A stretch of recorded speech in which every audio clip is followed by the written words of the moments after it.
nikmat dijadikan kita umat baginda Nabi besar Muhammad sallallahu alaihi wasallam. Mudah-mudahan dengan perkumpulan kita dalam rutinitas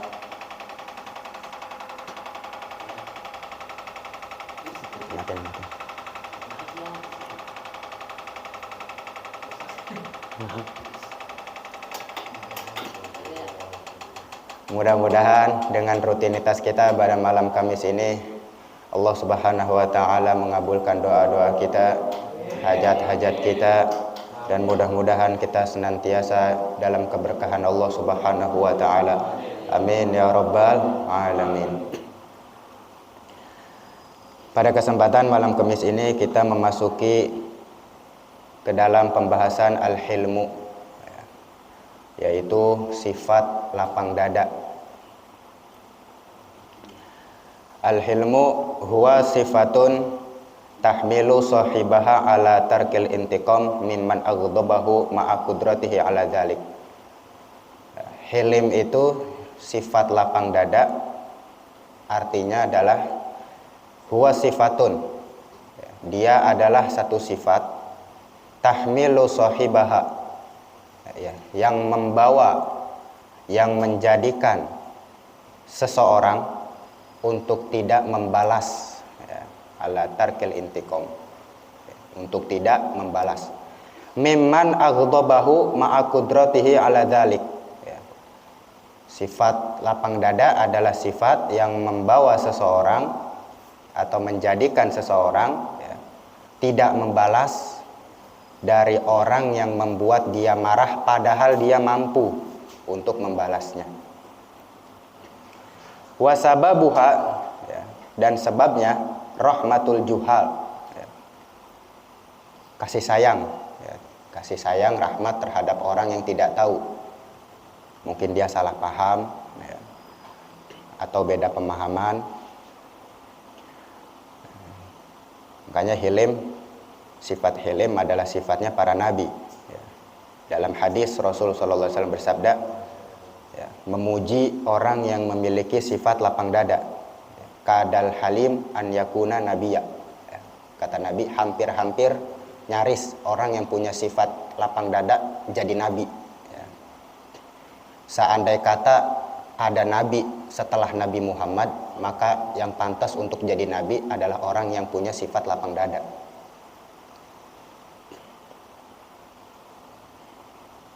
Cuman kan nggak ada nabi setelah Nabi Muhammad, nggak ada. Nabi Muhammad penutup para nabi. Awit tarafu'i anil musyatamah, tidak membalas cacian, awil istihya min jazail jawab, atau merasa malu untuk menjawab, malu dia karena gelarnya atau karena usianya, malu untuk menjawab atau membalas. Awit tafaddulu alal musi, lebih mengutamakan orang lain, biarin orang jahat sama dia gitu, biarin orang jahat sama kita, yang penting kita jangan jahat gitu. Tuh orang yang punya sifat hilim, lebih mengutamakan orang lain, biarin orang begitu, yang penting gue jangan begitu. Ahsin ilaman ahsana ilaik, berbuat baiklah kamu kepada orang yang berbuat baik. Itu umum, siapapun bisa, umum. Tapi yang enggak umum adalah ahsin ilaman asaa ilaik, berbuat baiklah kamu kepada orang yang berbuat jahat. Nah itu levelnya udah tinggi. Auri'ayatu ni'matin sabiqah, sebab kita memiliki sifat hilim, alasannya yaitu untuk menjaga nikmat, menjaga nikmat. Sebab kalau kita ngebalas, takutnya kita ada mengungkit kebaikan yang pernah kita lakuin terhadap orang tersebut. Kalau kita sudah mengungkit kebaikan kita, maka batal pahala. Allah Ta'ala bilang dalam Al-Quran, La tubtilu shadaqatikum bil manni wal adza. Jangan kalian batalkan pahala sedekah kalian ya, dengan mengungkit atau menyakiti. Kalau bukan karena gua, lu nggak mungkin hidup. Nah, kalau bukan karena gua, nah, itu namanya mengungkit. Ucapan-ucapan seperti itu hal-hal yang bisa membatalkan pahala seseorang. Jadi alasan kita memiliki sifat hilim adalah untuk menjaga nikmat ya, biar nggak batal pahala kita. Awil makruh wa tawaqqu'ul furas ya, mengambil kesempatan ladang pahala ya. Hilim ya, alasan kita memiliki sifat hilim adalah tawaqqu'ul furas, mengambil kesempatan, yaitu ladang pahala ya.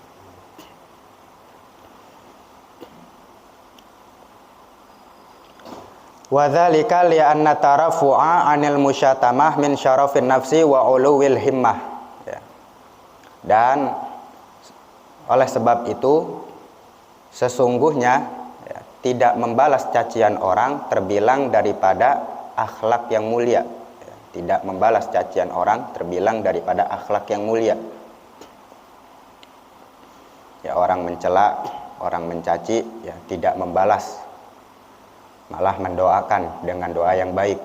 Makanya perbedaannya ada dua tuh, hilim sama sabar tuh beda ya. Kalau sabar, orang dicaci, dia nahan, tapi hati masih ngegerutu. Nah, itu sabar. Nah, tapi kalau hilim, ketika dicaci, ya, hatinya lapang.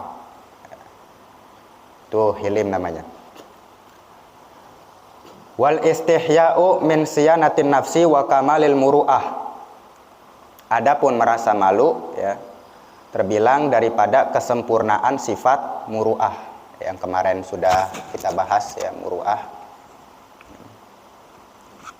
yaitu menjaga hal-hal yang tidak pantas. Nah, ketika seseorang itu mencaci kita, kita tidak membalas, kita lapang dada. Hilim adalah termasuk daripada kesempurnaan sifat muru'ah.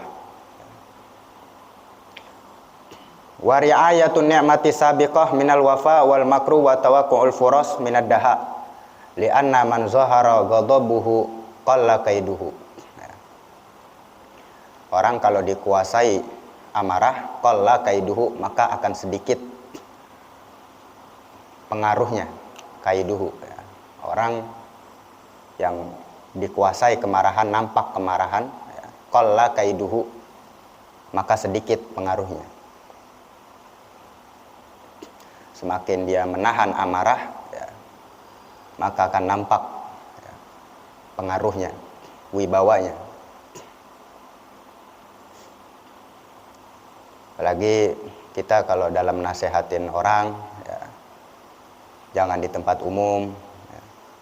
Nasehatin orang jangan di tempat umum sambil marah-marah misalnya. Nah,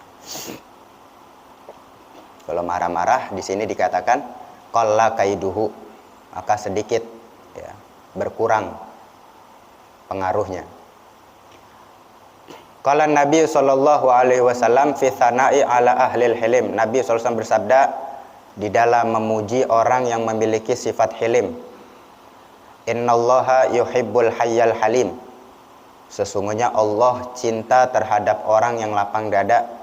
Wa yubghidul fahishal badhi, dan Allah benci orang yang berkata keji ya, kasar ya. Dalam Al-Quran ya, Allah subhanahu wa ta'ala berfirman, wa in kunta fazzan ghalizal qalbi lan faddu min haulik. Seandai kata engkau wahai Muhammad fazzan, berkata kasar, ghalizal qalbi, kasar, lan faddu min haulik, mereka akan kabur. Itu sekelas Nabi Muhammad ya, kalau berkata kasar, sikapnya keras ya, lan faddu min haulik, mereka akan kabur darimu. Nah, itu adalah sifat lapang dada. Makanya nyaris orang yang memiliki sifat lapang dada itu jadi nabi, saking tingginya derajat. Sebagian ulama mengatakan arbaun tarfaul abda ila a'la darajat wa in qalla ilmuhu wa amaluh. Seorang ulama bilang ada 4 sifat yang mengangkat derajat seorang hamba walaupun sedikit ilmu dan amal. Yang pertama at-tawadhu, rendah hati.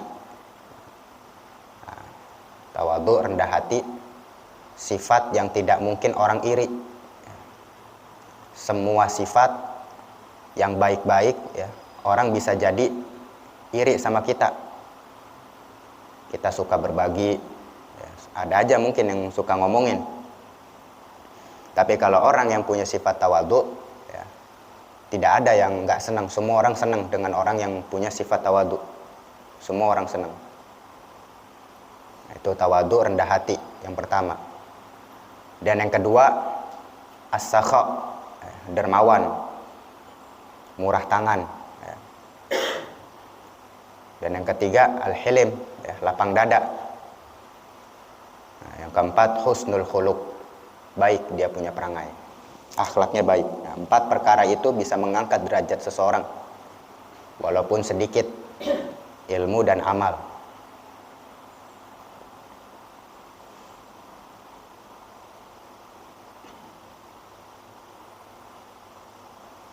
Cara mengobati sifat iri hati itu dalam hati kita ya, sering-sering kita ngedoain orang. Makanya Imam Ghazali radhiyallahu an beliau mengatakan ya, hidup kita bisa sehat kalau kita menjalankan 2 perkara. Imam Ghazali bilang yang pertama memaafkan orang lain dan yang kedua tidak memikirkan omongan orang. Ada 2 sifat kata Imam Ghazali ya, kalau hidup kita pengen sehat gitu. Pertama memaafkan kesalahan orang ya, dan yang kedua tidak memikirkan omongan orang gitu.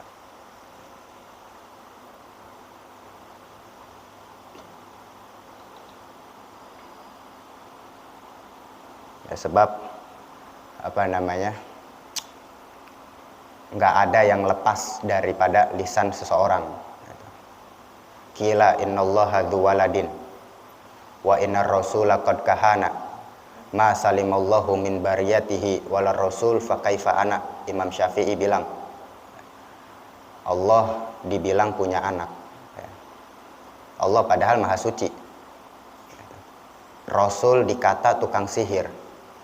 Padahal yang dibawa sama Nabi ya, kebenaran, dituduh tukang sihir. Allah dan Nabinya aja tidak selamat dari lisan manusia, maka bagaimana saya? Kata Imam Syafi'i. Kita punya tangan cuma 2. Kalau untuk nyumpal mulut orang nggak bisa, tangan kita cuma 2. Tapi bisa kita gunain 2 tangan tadi untuk nutup 2 telinga kita.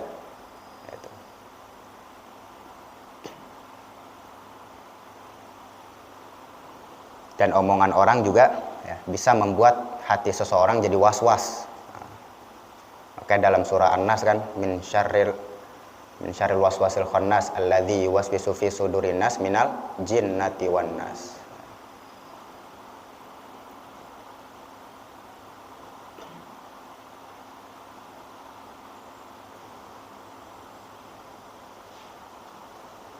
Ya, sebelum tidur kita ya, istighfar buat diri kita ya. Kita maafin kesalahan orang, kita lepas gitu, semua omongan orang kita lepas ya.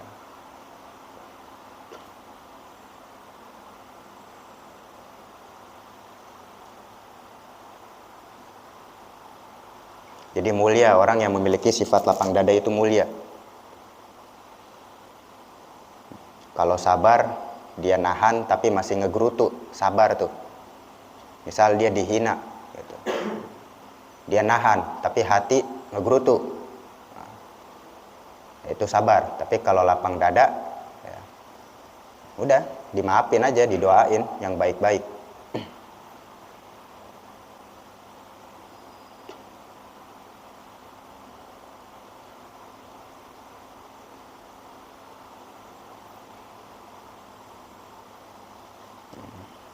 Yaitu sifat lapang dada, al-hilmu. Nah, kalau kita manusia, perasaan itu suka timbul aja gitu. Mungkin ada iri hati. Nah, cara mengobati iri hati ya, dengan cara kita banyak-banyak ngedoain gitu. Itu insya Allah bersih tuh hati kita. Dengki itu, iri hati itu sifat yang mungkin bisa dibilang hampir mustahil untuk sembuh ya.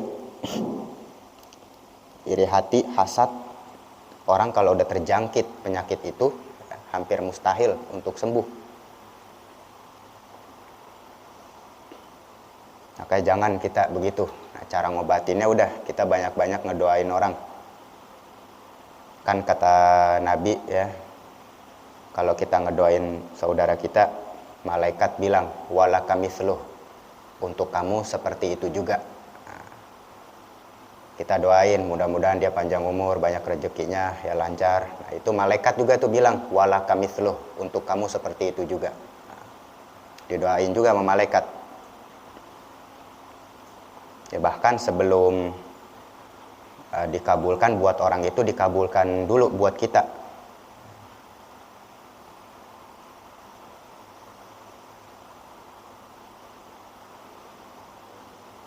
Ya, doain buat umat Nabi, Allahumma ghfir li ummati Sayyidina Muhammad, Allahumma arham umat Sayyidina Muhammad. Ya, doain umat Nabi, Allahumma aslih umat Sayyidina Muhammad. Ya Allah, ampunilah umat pemimpin kami Nabi Muhammad, rahmatilah umat Nabi Muhammad, ya. Perbaikilah umat Nabi Muhammad. Nah, tuh para ulama-ulama ya, selalu baca doa tuh ya, memintakan ampun kepada Allah untuk umat Nabi Muhammad.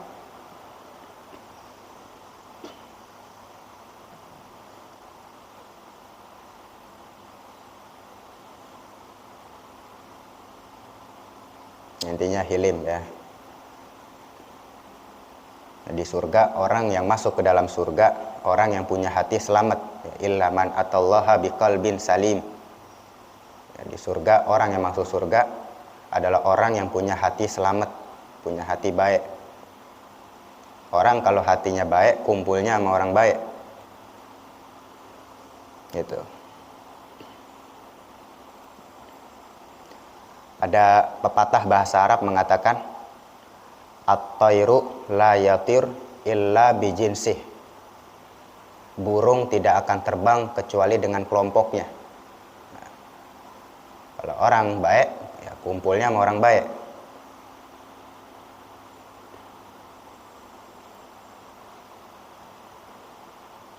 Husnuzon, nama manusia husnuzon.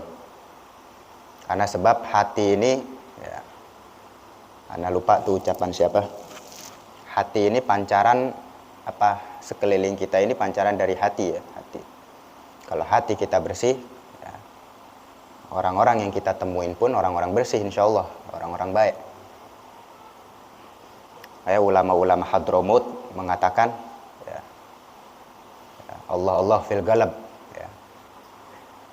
Jaga-jaga ya, sama hati jaga. Idza saluhat saluhal jasadu kulluh. Ya, kalau baik, baik seluruhnya. Kalau rusak, ya, rusak semuanya. Itu hati. Ya.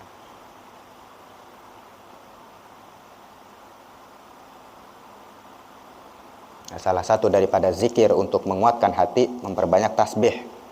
Baca subhanallah, subhanallah, subhanallah. Nah, itu salah satu daripada zikir untuk menguatkan hati kita.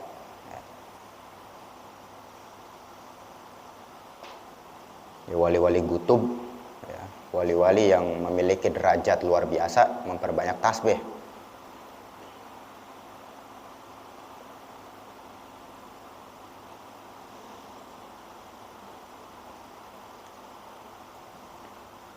Ya, wahakadha.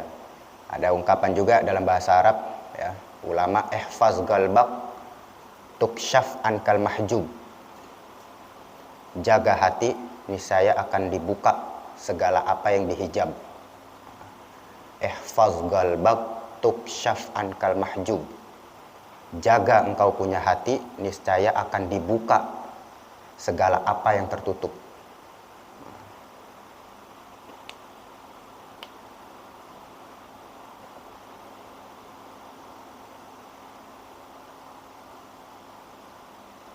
Wahakadha. Mudah-mudahan Allah Ta'ala bersihkan hati kita ya, daripada kotoran dosa. Mudah-mudahan Allah Ta'ala ampuni dosa-dosa kita, Allah maafkan kesalahan kita. Ya, wallahu a'lam bishawab. Rabbi zidna ilma warzuqna fahma. Bismillahirrahmanirrahim. Alhamdulillahirabbil alamin. Hamdan yuwafi ni'amahu wa yukafi'u mazidah. Ya Rabbana lakal hamdu kama yanbaghi li jalali wajhika wa li 'azimi sultanik. Allahumma shalli ala Muhammad wa ala ali Muhammad fil awwalin wal akhirin wa fil mala'il a'la ila yaumiddin. Allahumma rzuqna fahman nabiyyin wa hifzal mursalin wa ilhamal malaikatil muqarrabin bijahi sayyidil mursalin.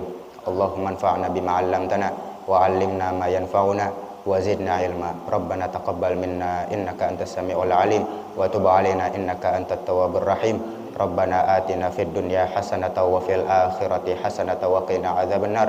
Wa sallallahu ala sayyidina Muhammadin wa alihi wa sahbihi wasallam. Walhamdulillahi rabbil alamin. Alhamdulillah ala ni'amillah. Alhamdulillah ala barakatillah. Alhamdulillahi hamdan yuwafi ni'amahu wa yukafi'u mazidah.